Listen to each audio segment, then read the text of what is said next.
پہلی چیز یہ ہے کہ دین میں جتنے احکامات دیے گئے ہیں وہ سب اور سب کسی علت اور ریزننگ پہ مبنی ہوتے ہیں، اور جس وقت حکم دیا جا رہا ہوتا ہے اس وقت وہ ریزن جو اوضاع جو شکل اختیار کرتا ہے وہ حکم اس سے متعلق ہو جاتا ہے۔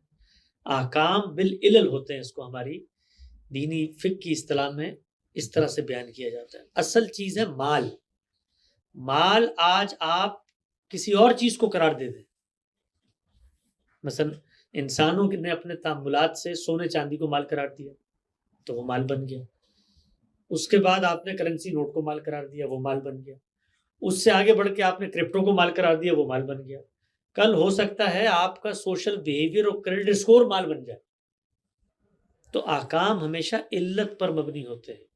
جو اوضاع اختیار کرتی جائے گی کوئی چیز جس کے اندر حق ملکیت ہے کسی چیز کو خریدنے کا، اس کے اوپر اللہ کی زکوٰۃ عائد ہو جائے گی۔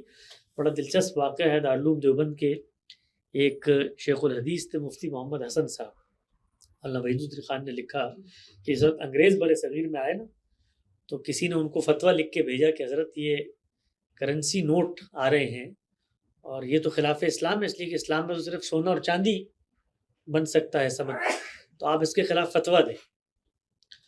تو انہوں نے وہ استفتاء پڑھ کے اس کے جواب میں لکھا، انہوں نے کہا مجھے اندیشہ ہے کہ اگر میں نے فتویٰ دیا تو میرا فتویٰ نہیں چلے گا، کرنسی چل جائے گی۔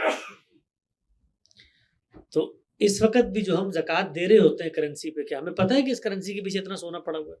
تو سونے چاندی کی کوئی حیثیت نہیں، اصل چیز وہ معیار ہے۔ اس وقت بھی جب آپ نصاب کیلکولیٹ کرتے ہیں تو یہ دیکھتے ہیں کہ اتنا سونا پڑا ہوا ہے یا اس کی قیمت پڑی ہوئی ہے، قیمت دیکھی جاتی ہے نا۔ یہ پہلے سوال کا جواب ہے۔ دوسرا جو آپ کا سوال ہے جانوروں کے بارے میں، چونکہ مویشی آپ نے رکھنے ہوتے ہیں اور وہ سب کے سب آپ اس موقع پر بیچ نہیں دیتے جب سال پورا ہو جاتا ہے۔ سال میں یہ تو ہے نا آپ کے علم میں کہ ایک دن مقرر کرنا پڑتا ہے جس دن آپ نے زکوٰۃ دینی ہے، اس دن جو کچھ آپ کی بچت ہے اس پہ اس دن زکوٰۃ ادا ہو جائے گی۔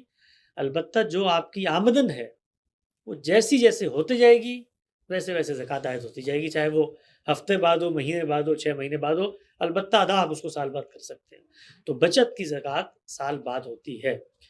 تو یہ اگر آپ نے مال رکھا ہوا ہے، مال کے طور پہ جانور ہیں آپ کے پاس، اگر تو یہ کاروبار کے لیے رکھے ہوئے ہیں تو پھر تو یہ مستثنا ہے، اس لیے کہ مینز آف پروڈکشن ہے۔ یہ کاروبار مال تجارت یہ مستثنا ہوتا ہے۔ میں نے 100 بھینسیں رکھی ہوئی ہیں، میں ان کا دودھ بیچتا ہوں، تو جو دودھ بیچتا ہوں اس پہ جو نفع ہوتا ہے اس پہ زکوٰۃ ہے، یا اس سے جو پیسے بچا کے بچت کر لی اس پہ زکوٰۃ ہے، گائے بھینسوں پہ۔ لیکن میں نے مال کے طور پہ مویشی رکھا ہوا ہے تو اس کی بڑی تفصیل آپ پڑھ سکتے ہیں۔